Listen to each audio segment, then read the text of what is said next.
तो प्रभु का वचन आज हमें क्या बात कर रहा है और हमें कैसा जीवन जीना है उसके बारे में हम बात करते हैं। आज का हमारा जो टॉपिक है वो है अभिषेक, परमेश्वर का अभिषेक पाना। आमीन। तो हम देखते हैं वचन को, मत्ती की किताब अध्याय 3 वचन 11 को हम पढ़ते हैं। मैं तो पानी से तुम्हें मन फिराव का बपतिस्मा देता हूँ, परंतु जो मेरे बाद आने वाला है वह मुझसे शक्तिशाली है। मैं उसकी जूती उठाने के योग्य नहीं। वह तुम्हें पवित्र आत्मा और आग से बपतिस्मा देगा। आमीन, हालेलुया। यहाँ पर यूहन्ना बपतिस्मा दाता एक बात का बता रहे हैं। वो कहते हैं कि मैं तो तुम्हें कैसा बपतिस्मा देता हूँ? पानी से, मन फिराव का बपतिस्मा देता हूँ, जो कैसे होगा? पानी से होगा।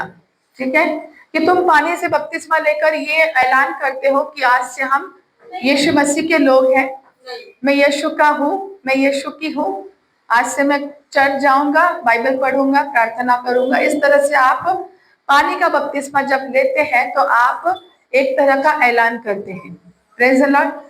पर ऐसे कितने लोग हैं जो बाइबल भी पढ़ रहे हैं, प्रार्थना भी करते हैं, चर्च भी जाते हैं, पर क्या वो दुष्ट आत्माओं को निकालते हैं? क्या वो बीमारों को चंगा करते हैं? क्या वो शैतान के सताए हुए लोगों को आजाद करते हैं? क्या उनके निर्णय सही रहते हैं? क्या उनकी सुरक्षा परमेश्वर की सुरक्षा के अधीनता में आती है? कितने ऐसे मसीह लोग हैं मैंने देखे हुए हैं कि वो लोग आज भी कहते हैं कि मुझकर किसी ने जादू टोना किया। कहते हैं। आज भी कितने लोग मसीह लोग हैं जिनके घरों में अगर आप जाओगे तो आपको तुरंत पता चलेगा कि यहाँ पर कोई अंधकार की शक्ति कार्य कर रही है, जबकि वो लोग कौन है? मसीह है। बाइबल पढ़ते हैं, प्रार्थना भी करते हैं, बोलते हैं, चर्च भी जाते हैं। तो फिर अगर ऐसा है तो घर में अंधकार क्यों है? जीवन में अंधकार क्यों है? कोई बरकतें क्यों नहीं है? आज भी तुम्हारे अंदर पैसों की कंजूसी है, आज भी तुम्हारे अंदर कोई चीज अगर लेनी है तो तुम 10 बार सोच रहे हो। क्यों? क्योंकि तुम्हारे जीवन में आधा वचन तो पूरा हुआ है, परंतु आधा वचन पूरा नहीं हुआ है। तुमने मन फिराव के साथ में शायद पानी का बपतिस्मा ले भी लिया है, परंतु जो आगे का वचन है, ये वचन आपके जीवन में पूरा नहीं हुआ है। क्या लिखा है यहाँ पर कि परंतु जो मेरे बाद आने वाला है, परंतु जो मेरे बाद आने वाला है वह मुझसे शक्तिशाली है। मैं उसकी जूती उठाने के योग्य मैं उसकी जूती उठाने के योग्य नहीं हूँ। वह तुम्हें पवित्र आत्मा और आग से बपतिस्मा देगा। आमीन। ये इस लाइन को अंडरलाइन करो कि वह तुम्हें पवित्र आत्मा और आग से क्या करेगा? पहला बपतिस्मा कौन सा? का बपतिस्मा। कैसा है वो? पानी से है। और उसके बाद में जिस दिन यीशु मसीह का आपके साथ सामना होता है, यीशु का आपके साथ सामना होना जरूरी है। बोलो, यीशु का मेरे साथ सामना होना बहुत जरूरी है। अगर यीशु का सामना नहीं है तो वहां पर पवित्र आत्मा नहीं है और परमेश्वर की आग नहीं है। Praise the Lord. और जब तक ये दो चीजें आपके ऊपर नहीं है, आप भले ही वचन में बहुत ज्यादा स्मार्ट हो सकते हो, आप चाहिए तो आप स्तुति आराधना भी अच्छे हो सकते हो, आप शायद प्रार्थना करने में भी अच्छे हो सकते हो, पर जब तक पवित्र आत्मा की सामर्थ आपके ऊपर नहीं है, ये सामर्थ ही आपको सबसे अलग करती है। आमीन। परमेश्वर की सामर्थ हमको दुनिया से अलग करती है। ये सामर्थ जब किसी के ऊपर उतरती है तो वो व्यक्ति कितना पढ़ा लिखा है, कितना अनपढ़ है, कितना दिखने में अच्छा है, कितना टैलेंटेड है, कोई फर्क नहीं पड़ता। आमीन। आमीन। एक वचन पढ़ते हैं हम, पहला शमूएल अध्याय 10, पहला शमूएल अध्याय 10 का वचन 6 को पढ़ते हैं हम। तब यहोवा का आत्मा तुझ पर बल से उतरेगा तुझ पे बल से उतरेगा और तू उनके साथ होकर नबूवत करने लगेगा और तू परिवर्तित होकर और ही मनुष्य बन जाएगा। ईमान। जब परमेश्वर का अभिषेक, परमेश्वर का आत्मा जब हम पर उतरता है, अभिषेक किस रूप में उतरता है?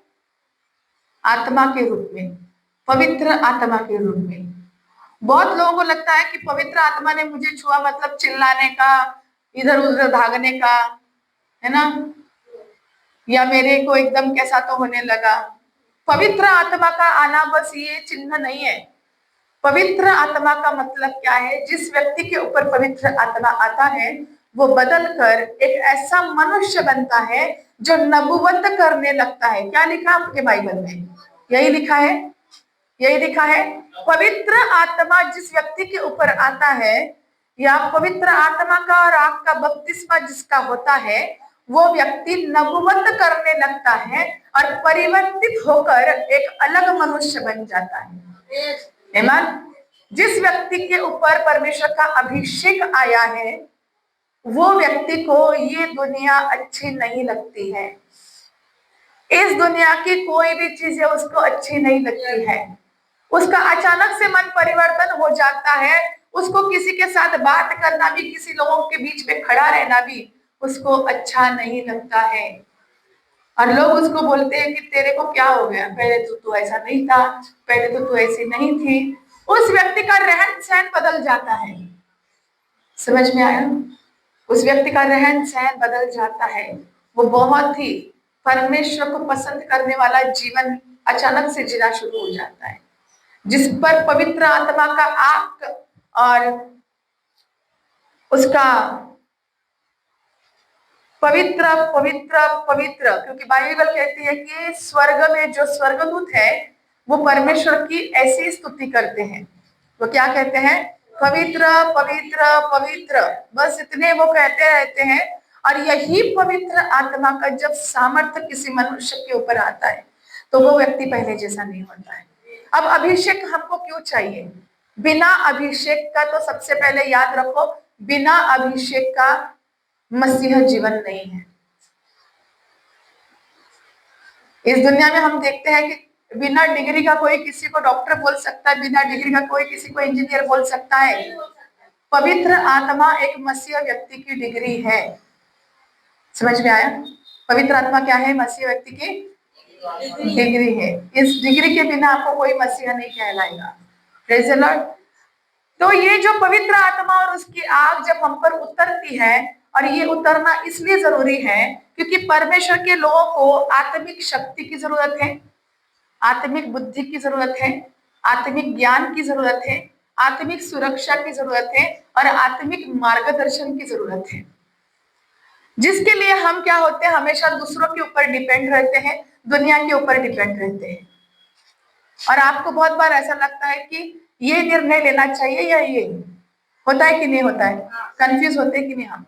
परंतु जिस व्यक्ति के पास परमेश्वर का आत्मा है वो व्यक्ति हमेशा परमेश्वर की बताई हुई बातों को ही चुनेगा। समझ में आया? और जाने अनजाने अगर आपसे कुछ गलतियां होती है तो वो बात आपको दिन भर क्या होती है, ऐसी इस तरह से परमेश्वर के पास पश्चाताप के साथ लाती रहेगी कि आप खुद भी सोचते रहोगे कि मेरे साथ क्यों हो रहा है, कैसे हो रहा है। क्योंकि जहां पर पवित्र आत्मा का एनकाउंटर है वहां पर व्यक्ति कभी भी गलतियों में बना नहीं रहता है। सही कहा कि धर्मी 7 बार गिरता है परंतु वो उठकर फिर से खड़ा होता है, वो उठकर फिर से नया होता है, क्योंकि पवित्र आत्मा का अभिषेक उसको गिरने नहीं देता है। क्योंकि बाइबल में लिखा है कि परमेश्वर का पवित्र जन कभी उसी कीचड़ में सड़ेगा नहीं परंतु वो उठकर नया बन जाता है यीशु मसीह के नाम से। आमीन। Hallelujah, hallelujah. तो पवित्र आत्मा का जो अभिषेक है वो आपको नई बुद्धि देता है। क्या भला है, क्या बुरा है, कैसे आपको चलना है। आपका ईगो जो है ना उसको पूरी रीति से वो मार देता है। क्योंकि ईगो किसकी तरफ से है? गुस्सा किसकी तरफ से है, जलन किसकी तरफ से है, क्रोध किसकी तरफ से है, ईर्ष्या, कड़वाहट, ये सारी बातों को क्या करेगा, ये पवित्र आत्मा का अभिषेक जब आपके ऊपर आएगा तो ये सारी आत्माओं को नाश कर देता है। आमीन। आपके अंदर कोई भी दोष लगाने वाली आत्मा काम नहीं करेगी। आपके सामने कोई भी व्यक्ति आता है, कितनी भी गलती करेगा तो भी आप उसको बोलेगा जाने दे बहन, जाने दे भाई, कोई बात नहीं, तू फिर से आगे बढ़। जिस व्यक्ति के अंदर पवित्र आत्मा है वो कभी किसी को अपनी कमियों को नहीं दिखाता है, पर वो उसकी कमियों को कहता है कि इसको निकालने की कोशिश कर और तू प्रभु के और निकट आ। आमीन, हालेलुया। वो किसी को दोष भावना से उसको वो लज्जित नहीं करता है वो व्यक्ति। Praise the Lord, praise the Lord. पवित्र आत्मा हमारे लिए क्या है, बहुत ही जरूरी है। बोलो बहुत ही जरूरी है, बहुत ही जरूरी है। परमेश्वर की ओर से जो व्यक्ति अभिषेक पाता है वो व्यक्ति परमेश्वर के संगति में दिन रात लगा रहता है। उसको उसके सिवा कुछ भी नहीं अच्छा लगता है। कोई अगर उसके साथ बात करने भी आता है ना तो वो कहेगा कि सॉरी, मैं आपको बाद में मिलता हूँ, मुझे अभी मेरा काम करना है। और वो व्यक्ति परमेश्वर की उन बाइबल के वचनों पर दिन रात मनन करता रहता है। उससे इस दुनिया की कोई चीजें अच्छी नहीं लगती हैं, कोई चीजें अच्छी नहीं लगती हैं। Praise the Lord, hallelujah. और ऐसा अभिषिक्त व्यक्ति फिर सब बातों को अपनी आत्मा में जानना शुरू हो जाता है। अपनी आत्मा में वो सब कुछ जानता है कि अब अगले पल में ये होगा वो होगा। क्यों पता है? क्योंकि पवित्र आत्मा उसके साथ बात करना शुरू कर देता है। Praise the Lord. हम जानते हैं कि एलिशा और गेहजी, कितने लोगों को पता है क्या खासियत थी उनकी, क्या था? गेहजी क्या क्या करता था, किसको पता चलता था? कैसे पता चलता था? उस समय तो कोई कंप्यूटर नहीं था, सीसीटीवी कैमरे नहीं थे, कुछ भी नहीं था। हाँ, परमेश्वर का आत्मा उसको सब कुछ बताता था, है ना। तो आज भी ये बातें हो सकती है और हो भी रही है। जो लोग परमेश्वर के साथ आत्मा और सच्चाई से अपना जीवन बिता रहे वो लोग बता रहे हैं इन चीजों को कि परमेश्वर ने मुझे उठाया, परमेश्वर ने मुझे ये बात के लिए बोला, मुझे ये दृष्टांत दिखाया, मुझे इसके लिए प्रार्थना करवाई, मेरे को ऐसा परमेश्वर ने समझाया, मुझे वचन दिखाया। तो वो लोग बोल भी रहे हैं क्योंकि वो पवित्र आत्मा का अभिषेक उन पर कार्य कर रहा है। तो जो व्यक्ति परमेश्वर का है, अभिषेक पाया हुआ है, वो सब कुछ जानता है। बोलो सब कुछ जानता है। हम वचन को पढ़ते, पहला यूहन्ना अध्याय 2 वचन 20 और 27। पहला यूहन्ना। परंतु तुम्हारा तो उस पवित्र से अभिषेक हुआ है और तुम सब कुछ जानते हो। मैंने तुम्हें इसलिए नहीं लिखा कि तुम सत्य को नहीं जानते, पर इसलिए कि उसे जानते हो और इसलिए कि कोई झूठ सत्य की ओर से नहीं। 27 वचन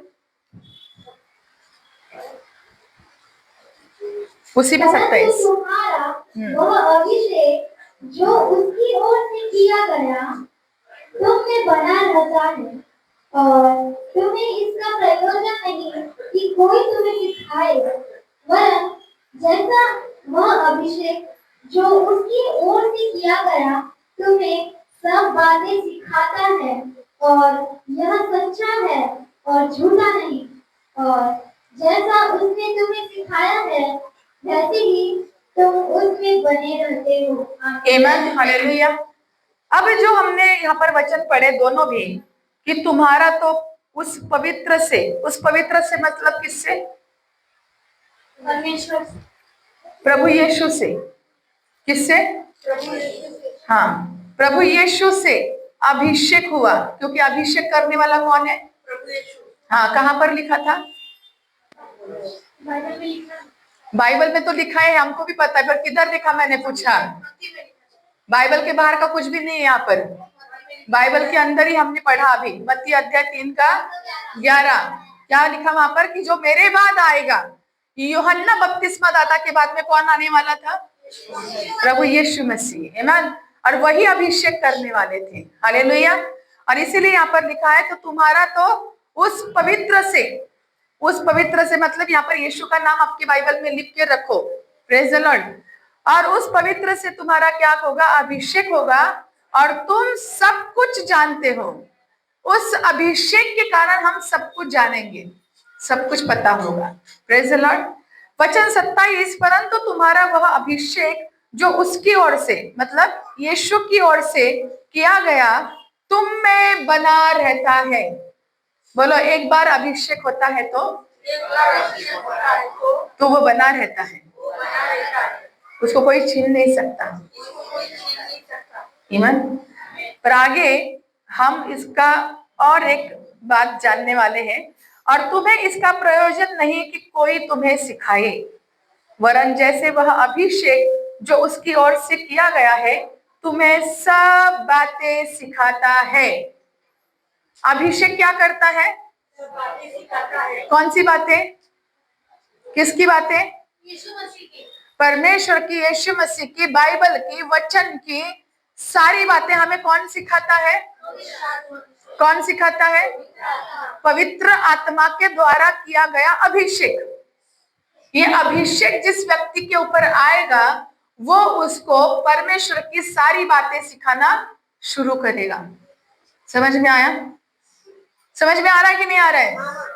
परमेश्वर का आत्मा जब किसी व्यक्ति के ऊपर आता है अभिषेक के रूप में, तो वो उसको परमेश्वर की सारी बातें सिखाना शुरू करता है। अब यहाँ पर क्या है, सीखने जैसी बात यहाँ पर और ऐसी है कि जब वो बातें तुम पर आती है, वो जब अभिषेक तुम पर आता है, तो यहाँ पर आगे लिखा है, और यह सच्चा है, वह झूठा नहीं, और जैसा उसने तुम्हें सिखाया है वैसे ही तुम उसमें बने रहते हो। ये लाइन के नीचे इंपॉर्टेंट है, इसके नीचे अंडरलाइन करो कि पवित्र आत्मा क्या करता है, वो अभिषेक क्या करता है, वो अभिषेक सब बातों को सिखाता है, सब बातों को सिखाता है, पर वो हमारे अंदर बना रहना जरूरी है। बहुत बार लोगों को लगता है कि अब मुझे सब कुछ समझ में आ गया, अब तो मैं बड़ा पास्टर बनूंगा, अब तो मैं बड़ा भविष्यवक्ता बनूंगा, अब तो मैं बड़ा लीडर बनूंगा, अब तो मैं क्या बनूंगा और क्या नहीं बनूंगा। समझ में आया? और ये उसको क्या लाता है उसके जीवन में? घमंड लाता है, और ये घमंड फिर क्या करता है, उसको पवित्र पर्वत से नीचे उतार देता है। क्योंकि ये घमंड किसको आया था सबसे पहले? हाँ, लूसीफर भी बहुत ही एक बुद्धिमान व्यक्ति था, एक अभिषिक्त करूप था, बाइबल कहती है। कैसा था वो? अभिषिक्त करूप था वो, एक स्वर्गदूत था, एक लीडर था वो, परंतु उसके अंदर भी क्या हो गया, उसके सारी बातों का क्या आया, उसको घमंड आया, और उस घमंड के कारण वो क्या किया गया, हाँ, उस वेदी से उसको उतारा गया, उस पवित्र पर्वत से उसको क्या किया गया, नीचे उतारा गया। तो नो डाउट जब परमेश्वर के साथ कोई व्यक्ति चलता है तो बाइबल कहती है उससे पृथ्वी का अधिकारी बनाया जाएगा। नहीं समझा? कोई तो आमीन कहो अगर समझा होगा तो। जो व्यक्ति के ऊपर परमेश्वर का अभिषेक आता है वो व्यक्ति पृथ्वी का अधिकारी होने के लिए चुना जाता है। आमीन, प्रेज द लॉर्ड, हालेलुया। पर हमें उन बातों में बने रहना बहुत जरूरी है, बने रहना, क्योंकि बाइबल कहती है याकूब 4:10 में कि जो नम्र बनता है, जो दीन है, जो नम्र है, वही शिरोमणि बनाया जाएगा। तो जो अभिषेक हमको मिलता है उसमें बने रहना जरूरी है। अगर उस अभिषेक में हम बने नहीं रहेंगे तो फिर क्या हो जाएंगे, हम भ्रष्ट हो जाएंगे। जैसे लूसीफर को भी अभिषेक किया गया था, एक बार किया गया अभिषेक परमेश्वर छीनते नहीं है। अभिषेक की वैल्यू क्या है ना, वो लूसीफर बराबर जानता है, क्योंकि वो खुद एक अभिषिक्त व्यक्ति था। इसके लिए आज वो प्रभु में जो लोग आते हैं, जिनके ऊपर जिन्होंने बहुत अच्छे से प्रभु यीशु को ग्रहण किया, परमेश्वर का आत्मा उनके जीवन में कार्य करने लगा, और वो एक लीडरशिप में या एक वो परमेश्वर के राज्य में एक पिलर की तरह जब खड़े होने की कोशिश करने लगते हैं तो वो उनके ऊपर झपटता है। आमीन मत बोलो। वो रोक देता है, वो तुम्हारी बुलाहट को रोक देता है, वो तुम्हें क्या करता है, नीच करने के लिए, नीचा खींचने के लिए वो तुमको क्या करता है, एक शैतान की तरह तुम पर क्या होता है, वो सिंह की तरह तुम पर झपटता है और तुम्हें नाश करने की योजना करता है। और बहुत लोग फिर क्या करते हैं, अगर उसको पता है कि अगर ये व्यक्ति, अगर मैं इसके ऊपर कोई संकट को भी लाऊंगा तो ये एक योद्धा की तरह क्या होगा, वो इसके साथ लड़ेगा। पर वो फिर क्या करता है, तुम्हारा सारा स्टडी करता है। वो तुम्हारी हर एक हरकतों को बराबर स्टडी करता है कि इस व्यक्ति के अंदर क्या कमजोरी है। जिस व्यक्ति के द्वारा परमेश्वर के राज्य में बड़ी बुलाहट होती है, वो व्यक्ति को समय समय पर पीछे खींचा जाता है। क्यों? क्यों? क्योंकि शैतान किसी भी व्यक्ति से नहीं डरता है, पर बस वो अभिषिक्त व्यक्ति से डरता है। Praise the Lord. वो किसी से भी नहीं डरेगा। तेरे को बाइबल पढ़ने को आता है, नहीं डरेगा। तेरे को प्रार्थना आती है, नहीं डरेगा। पर हाँ, तेरे को अगर वचन बोलना आता है और तू अगर अभिषिक्त है तो फिर वो तुझसे बहुत डरता है। आमीन। फिर वो तुझसे बहुत डरता है, क्योंकि उसको पता है कि इसका अभिषेक मुझे क्या कर सकता है, नाश कर सकता है, मुझे इसका अभिषेक रौंद सकता है। और इसीलिए समय समय पर वो लोगों को क्या करता है, उनकी जिम्मेदारियों में उलझाता है, उनके पुराने स्वभाव में उनको फिर से लेकर जाता है। जो गंदे काम करते थे पहले वही करवाता है, या उनका कोई स्वभाव में उनका कुछ खोट है, किसी को जल्दी से गुस्सा आता है, वो व्यक्ति अगर गाली गलौज करता है, जो भी उसके अंदर कमजोरियां है, उस कमजोरी को वो पकड़ता है। और फिर कितनी भी बड़ी बुलाहट होने दो, कितनी भी बड़े प्रोफेसीज होने दो, कोई फायदे की नहीं है फिर वो। क्योंकि हमने यहाँ पर क्या पढ़ा, लास्ट वाक्य में हमने क्या पढ़ा कि जैसा उसने तुम्हें सिखाया है वैसे ही तुम उसमें बने रहना बहुत जरूरी है। तुमको अगर बोलते ना, जैसे संसार में कोई डिग्री मिलती है तो क्या वो डिग्री मिलती है तो इसका मतलब ये है कि वो डिग्री कभी छीनी नहीं जाएगी? क्यों?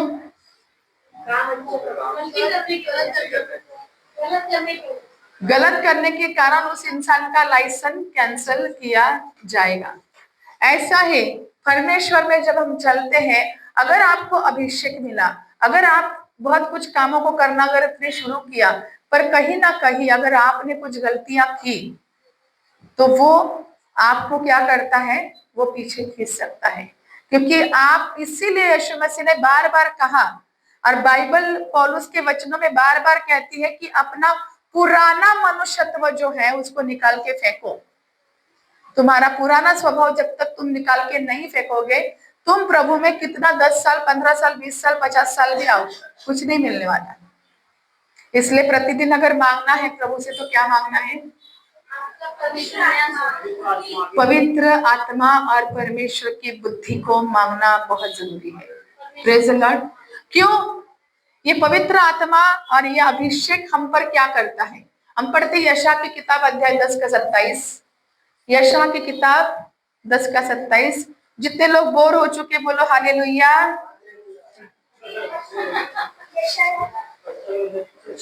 उस समय ऐसा होगा कि उसका बोझ तेरे कांधे पर से और उसका जुआ तेरे गर्दन पर से उठा लिया जाएगा, और अभिषेक के कारण वह जुआ तोड़ डाला जाएगा। आमीन, हालेलुया। तो क्या लिखा है यहाँ पर? अभिषेक के कारण क्या होगा?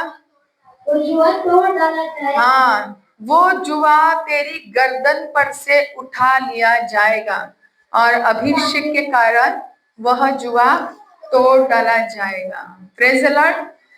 कौन सा जुआ होता है इंसानों के गर्दन पर? जुआ मतलब समझते हो? जुआ क्या, किसको बोलते हैं जुआ? हाँ, एक हल बैल के गर्दन के ऊपर होता है ना, उसको हल कहते हैं। तो ये भी इंसान के ऊपर भी, जो जो लोग जब इस धरती पर जन्म लेकर आते हैं ना, जन्म के साथ ही उनके ऊपर एक जुआ रहता है, एक बोझ रहता है। वो कौन सा रहता है? हर इंसान के ऊपर सबसे पहला तो पापों और श्रापों का बोझ रहता है, एक जुआ रहता है, और ये पीढ़ी पीढ़ी से चलता आता है। कैसे आता है? पीढ़ी पीढ़ी से चलता आता है।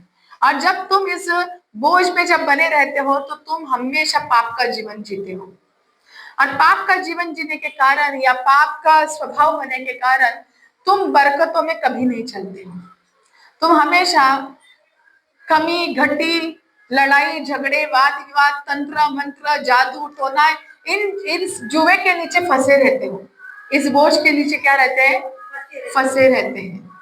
परंतु जब तुम प्रभु यीशु मसीह के पास आते हैं, क्योंकि यीशु ने क्या कहा मत्ती 11:28 में, हे परिश्रम करने वाले और बोझ से दबे लोग, किसके पास आओ? हाँ, यीशु के पास आओ। तो उससे क्या होगा? यीशु क्या करेंगे? विश्राम देंगे। क्यों? क्योंकि जो यीशु मसीह के पास पूरे विश्वास से और पूरे मन से, पूरी बुद्धि से, पूरी शक्ति से आता है, तो प्रभु यीशु उसका पवित्र आत्मा से अभिषेक करता है और उसके ऊपर का वो जुआ तोड़ के नाश कर देता है और उस व्यक्ति को नई सृष्टि बनाता है। इसीलिए दूसरा कुरिन्थियों 5:17 में लिखा गया है कि जो कोई मसीहत में है वो अब नई सृष्टि है, पुरानी बातें भूल जाओ, अब सब कुछ नया हो चुका है ना? अब सब कुछ नया हो चुका है। क्या नया हो चुका है? पहले तेरे पास नौकरी नहीं थी, तेरे पास परिवार नहीं था, अगर था भी तो उसमें कोई बरकतें नहीं थी, उसमें कोई सच्चाई नहीं थी, उसमें कोई भी मेल मिलाप नहीं था, उसमें कोई भी शांति नहीं थी। तू काम करता था पर तेरा पैसा कहाँ आता था, कहाँ जाता था, तुझे कुछ भी पता नहीं। तू साले साल तू फटे पुराने कपड़े पहन रहा था, तेरा जीवन ना के बराबर था। पर जिस दिन से यीशु आया उस दिन से तेरा जीवन बदल गया। आमीन, हालेलुया। उस दिन से तेरा जीवन बदल गया, क्योंकि तेरे ऊपर जो काले अंधकार के बादल थे उनको नाश किया गया, उनको हटाया गया। तेरे ऊपर जो चिंता थी, तेरे ऊपर जो बोझ था, वो यीशु ने ले लिया। आमीन, हालेलुया, प्रेज द लॉर्ड। इसलिए क्या लिखा गया यहाँ पर कि वो अभिषेक के जुए के कारण, किससे? हाँ, उस अभिषेक के जुए के कारण तेरे गर्दन पर से वो जुआ उठा लिया गया है। आमीन। इसलिए अभिषेक का एक व्यक्ति का जीवन में होना जरूरी है। बिना अभिषेक मसीह जीवन व्यर्थ है, पूरा व्यर्थ है, पूरा व्यर्थ है। जैसे अगर आपके पास मोबाइल है, मोबाइल के अंदर चार्जिंग भी है, मोबाइल के अंदर अगर सिम कार्ड भी है, पर अगर वो सिम कार्ड अगर एक्टिव ही नहीं है, किसको फोन लगाओगे आप? क्यों? सिम कार्ड है पर वो एक्टिव नहीं है, वो एक्टिव ही नहीं है। तो आपके पास अगर 1 लाख का भी फोन है तो उसका कोई मतलब। ऐसा ही बाइबल हमको बताती है कि परमेश्वर ने हमें बहुमूल्य मसीह जीवन दिया है। कैसा दिया है? बहुमूल्य मसीह जीवन दिया है। पर अगर इस मसीह जीवन में पवित्र आत्मा ही नहीं है, उसका अभिषेक ही नहीं है, उसकी आग ही नहीं है, हम ठंडे पड़े हुए हैं, क्या फायदा इस जीवन का? मेरे प्रियो, परमेश्वर का आत्मा जहां पर आता है ना, किसी बातों की घटी नहीं रहेगी। आपको जो चाहिए आपके जीवन में यूं ही आपको मिल जाएगा। इसीलिए मत्ती 6:33 में क्या लिखा है? उसके राज्य और उसकी धार्मिकता की खोज करो तो दुनिया की सारी चीजें तुम्हारे पीछे आएगी। अगर तुम दुनिया की चीजों के पीछे भागोगे, वो तुम्हें इतना भगाएगा, इतना भगाएगा, इतना भगाएगा कि सारी उम्र तुम्हारी उसमें बीत जाएगी। पर अगर तुम परमेश्वर के पीछे भागोगे तो तुम्हारे पास दुनिया की चीजें कहाँ से आएगी, कहाँ से आएगी, कहाँ से आएगी। आप अपने घर में रखते रखते थक जाओगे, आप लोगों को बांटना शुरू करोगे। प्रभु यीशु के सामर्थ्य है ना। पतरस को सब जन जानते हैं ना। पतरस के बोट में कौन आया था? यीशु मसीह। और फिर क्या हुआ? पर उसके पहले कुछ बात हुई वहां पर। उसके पहले ये सारा आशीष पाने से पहले वहां पर एक बात हुई कि हाँ, वो तो ठीक है कि उसने रात भर जाल डाले पर कुछ नहीं मिला, पर उसके बाद में उसने किसकी सुनी? यीशु की सुनी। यीशु की सुनने के बाद में उसको क्या मिलना हो गया? पर फिर भी वो व्यक्ति वहां पर कुछ बोलता है। आमीन, हालेलुया। वो क्या कहता है? क्या आप में से कोई बिंदास बोल सकता है मैं पापी हूं? तब तक नहीं बोल सकते जब तक परमेश्वर का आत्मा तुम्हें ना छुए। इस दुनिया के लोगों को जाकर बोलो। अभी आप तो प्रभु को जानते हो, इसके लिए आप इतना बड़ाई से बोल सकते हो, पर दुनिया में जाके किसी को बोलो तू पापी है रे, वो बोलेगा चप्पल किधर इधर दिखा। किसी को तुम बोलोगे ऐसा, किसी बहन को, किसी भाई को जाकर तुम बोलोगे कि तुम पापी हो, तो सुनेंगे तुम्हारे वो लोग? नहीं सुनेंगे, क्योंकि बाइबल में लिखा है कि जब तक तुम्हारा उस अभिषेक के साथ एनकाउंटर नहीं होता है तब तक तुम कभी नहीं कह सकते कि तुम पापी हो। Praise the Lord. पर जिस दिन परमेश्वर का और तुम्हारा आमना सामना होता है, उस दिन से समझ में आता है कि हाँ, हम पापी हैं, और इसलिए थे क्योंकि हम पुरखाओं के बोझ को उठाकर चल रहे थे। इसी के कारण वैसा स्वभाव था, इसी के कारण वैसा बोलना था, उसी के कारण वैसा सोचना था। पर अब नहीं, अब नहीं। अब दुनिया क्या कर रही है हमको किसी से कुछ लेना देना नहीं। मैं क्या कर रहा हूँ अभी मुझे लेना देना पड़ रहा है। Praise the Lord. जिस व्यक्ति के पास अभिषेक नहीं है ना, वो दूसरे को दोष लगाता है, पर जिस व्यक्ति के पास अभिषेक है वो दूसरे के पापों को ढांकता है। आमीन।